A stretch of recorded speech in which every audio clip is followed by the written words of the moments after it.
Bonjour, chers amis de la chaîne. Comment allez-vous aujourd'hui? J'espère que tout le monde va bien. Bon, enfin, on est arrivé à la dernière partie du livre. C'est vraiment triste. J'ai pas pu m'arrêter de pleurer. Dire adieu est toujours très difficile, surtout quand on quitte un ami pour toujours. Bon, si vous êtes d'accord, commençons la lecture. Bonjour, dit le petit prince. Bonjour, dit l'aiguilleur. Que fais-tu ici? Dit le petit prince. Je trie les voyageurs par paquet de 1000, dit l'aiguilleur. J'expédie les trains qui les emportent, tantôt vers la droite, tantôt vers la gauche. Et un rapide illuminé, grondant comme le tonnerre, fit trembler le cabine d'aiguillage. Ils sont bien pressés, dit le petit prince. Que cherche-t-il?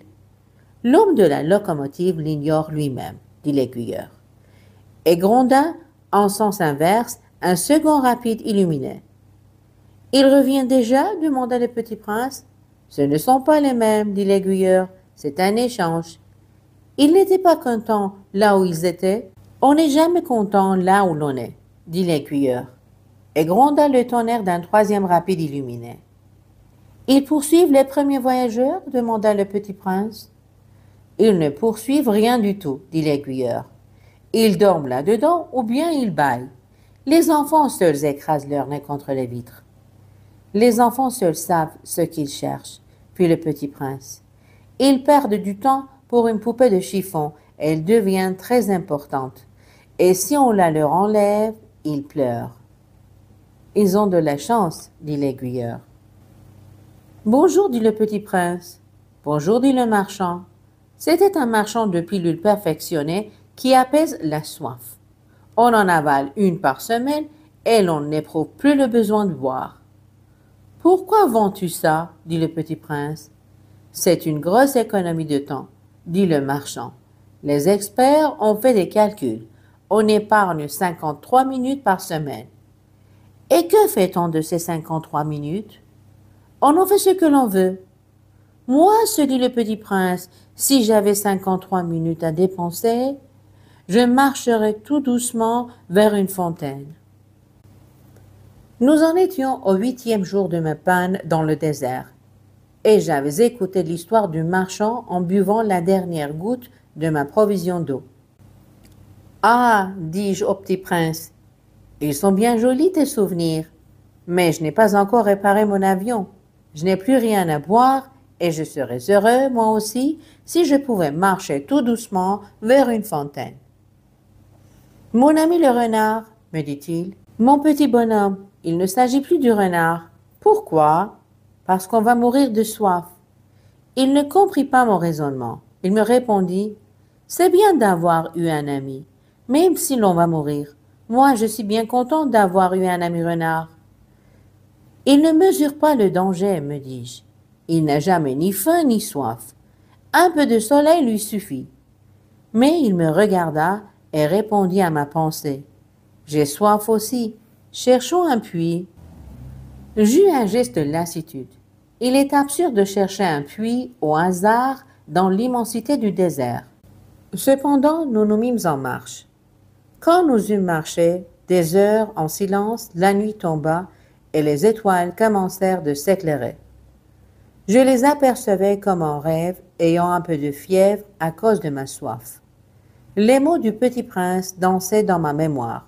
« Tu as donc soif, toi aussi ?» lui demandai-je. Mais il ne répondit pas à ma question. Il me dit simplement « L'eau peut aussi être bonne pour le cœur. » Je ne compris pas sa réponse, mais je me tus. Je savais bien qu'il ne fallait pas l'interroger. Il était fatigué, il s'assit. Je m'assis auprès de lui. Après un silence, il dit encore « Les étoiles sont belles, à cause d'une fleur que l'on ne voit pas. » Je répondis « Bien sûr », et je regardais sans parler les plis du sable sous la lune. « Le désert est beau », ajouta-t-il. Et c'était vrai. J'ai toujours aimé le désert.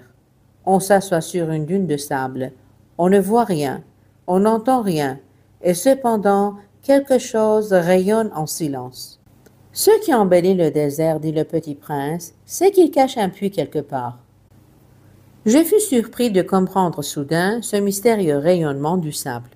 Lorsque j'étais petit garçon, j'habitais une maison ancienne et la légende racontait qu'un trésor y était enfoui. Bien sûr, jamais personne n'a su le découvrir, ni peut-être même ne la cherchait. Mais il enchantait toute cette maison. Ma maison cachait un secret au fond de son cœur.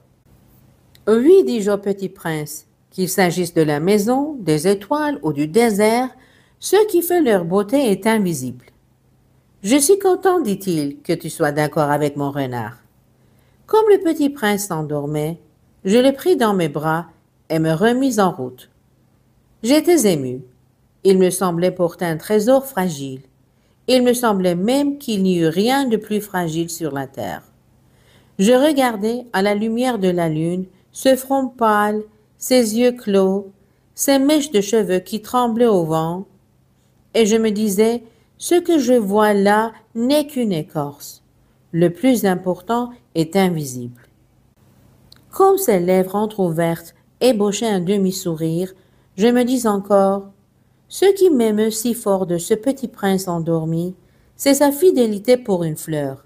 C'est l'image d'une rose qui rayonne en lui comme la flamme d'une lampe, même quand il dort.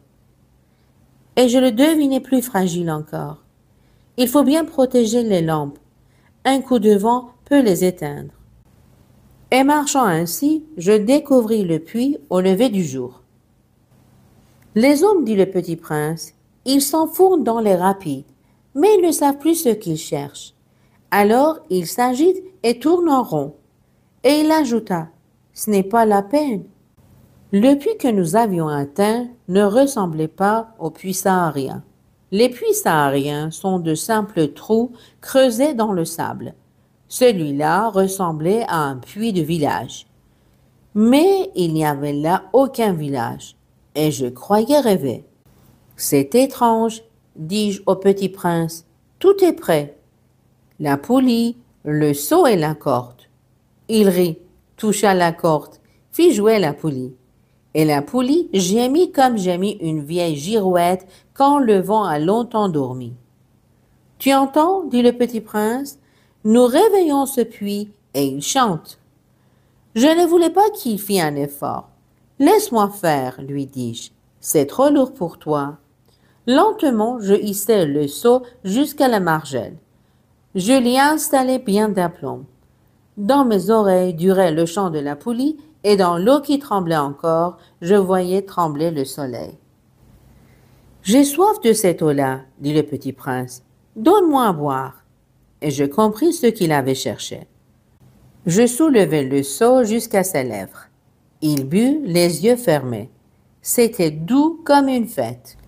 Cette eau était bien autre chose qu'un aliment. Elle était née de la marche sous les étoiles, du chant de la poulie, de l'effort de mes bras. Elle était bonne pour le cœur comme un cadeau. Lorsque j'étais petit garçon, la lumière de l'arbre de Noël, la musique de la messe de minuit, la douceur des sourires faisaient ainsi tout le rayonnement du cadeau de Noël que je recevais.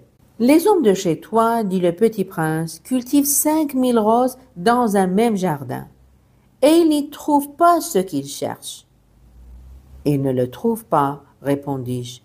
Et cependant, ce qu'ils cherchent pourrait être trouvé dans une seule rose ou un peu d'eau. Bien sûr, répondis-je. Et le petit prince ajouta, mais les yeux sont aveugles, il faut chercher avec le cœur. J'avais bu, je respirais bien, le sable au lever du jour est couleur de miel. J'étais heureuse aussi de cette couleur de miel. Pourquoi fallait-il que j'eusse de la peine? Il faut que tu tiennes ta promesse, me dit doucement le petit prince, qui de nouveau s'était assis auprès de moi. Quelle promesse? Tu sais, une muselière pour mon mouton. Je suis responsable de cette fleur. Je sortis de ma poche mes ébauches de dessin. Le petit prince les aperçut et dit en riant, tes baobabs, ils ressemblent un peu à des choux. Oh, moi qui étais si fier des baobabs. Ton renard, ses oreilles, elles ressemblent un peu à des cornes, et elles sont trop longues. Et il rit encore. Tu es injuste, petit bonhomme. Je ne savais rien dessiner que les bois fermés et les bois ouverts. Oh, ça ira, dit-il, les enfants savent. Je crayonnai donc une muselière, et j'eus le cœur serré en la lui donnant. Tu as des projets que j'ignore. Mais il ne me répondit pas. Il me dit, tu sais, ma chute sur la terre, c'en sera demain l'anniversaire. Puis, après un silence, il dit encore, j'étais tombé tout près d'ici, et il rougit. Et de nouveau, sans comprendre pourquoi, j'éprouvai un chagrin bizarre. Cependant, une question me vint.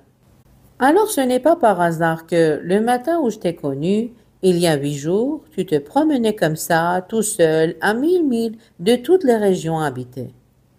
Tu retournais vers le point de ta chute? Le petit prince rougit encore.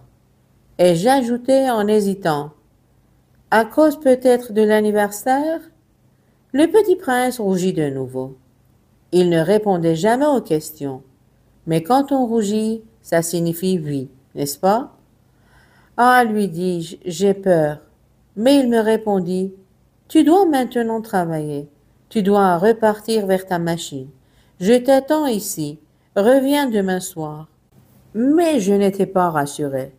Je me souvenais du renard. On risque de pleurer un peu si l'on se laissait apprivoiser. Il y avait à côté du puits une ruine de vieux murs de pierre.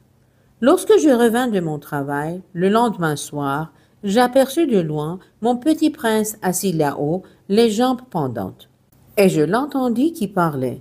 « Tu ne t'en souviens donc pas ?» disait-il. « Ce n'est pas tout à fait ici. » Une autre voix lui répondit sans doute, puisqu'il répliqua « Si, si, c'est bien le jour, mais ce n'est pas ici l'endroit. » Je poursuivis ma marche vers le mur. Je ne voyais ni n'entendais toujours personne. Pourtant le petit prince répliqua de nouveau. « Bien sûr, tu verras où commence ma trace dans le sable. Tu n'as qu'à m'y attendre. J'y serai cette nuit. » J'étais à 20 mètres du mur et je ne voyais toujours rien. Le petit prince dit encore, après un silence, « Tu as du bon venin? Tu es sûr de ne pas me faire souffrir longtemps? » Je fis halte, le cœur serré, mais je ne comprenais toujours pas.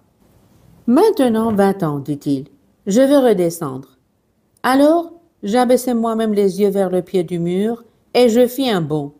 Il était là, dressé vers le petit prince, un de ces serpents jaunes qui vous exécutent en 30 secondes.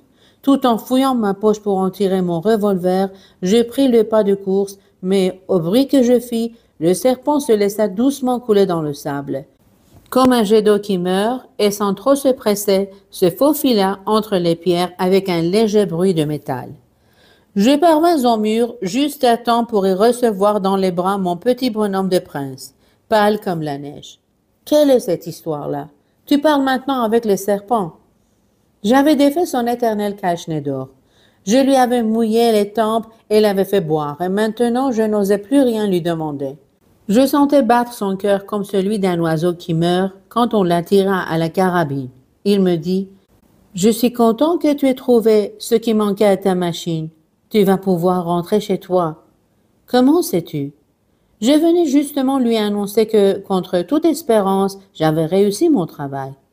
Il ne répondit rien à ma question, mais il ajouta, « Moi aussi, aujourd'hui, je rentre chez moi. » Puis, mélancolique, « C'est bien plus loin, c'est bien plus difficile. » Je sentais bien qu'il se passait quelque chose d'extraordinaire.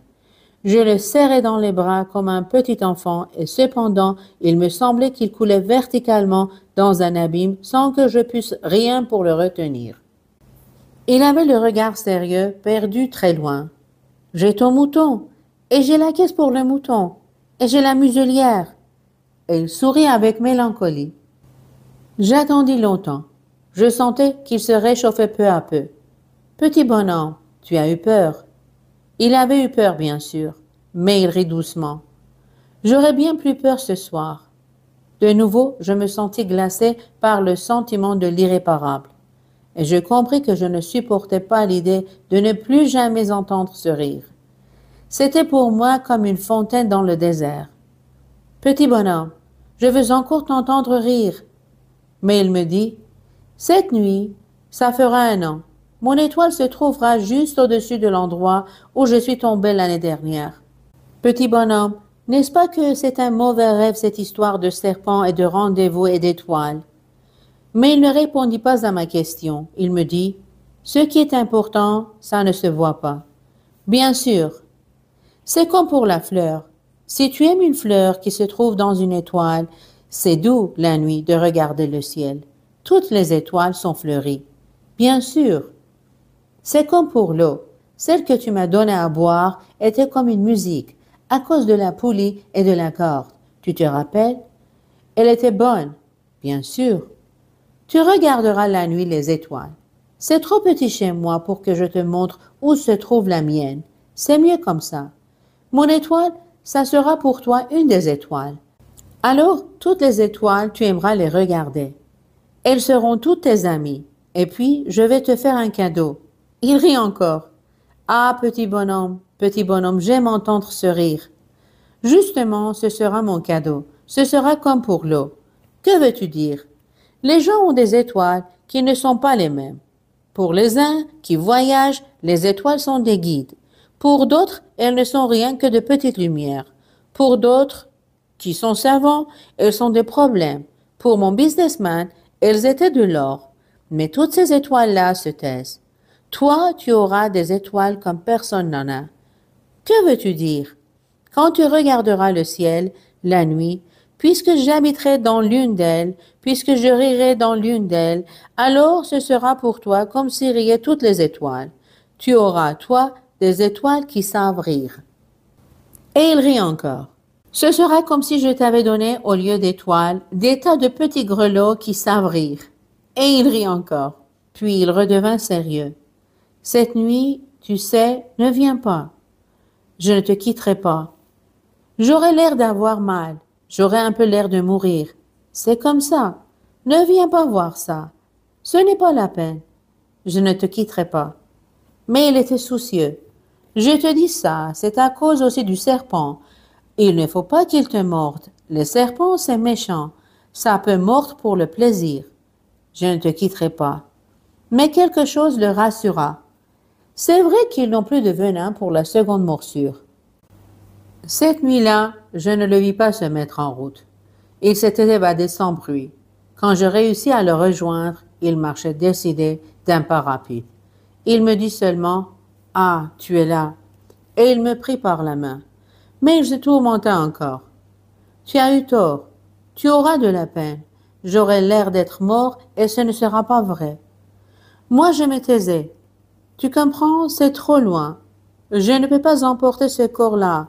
C'est trop lourd. » Moi, je me taisais. Mais ce sera comme une vieille écorce abandonnée. Ce n'est pas triste, les vieilles écorces. Moi, je me taisais.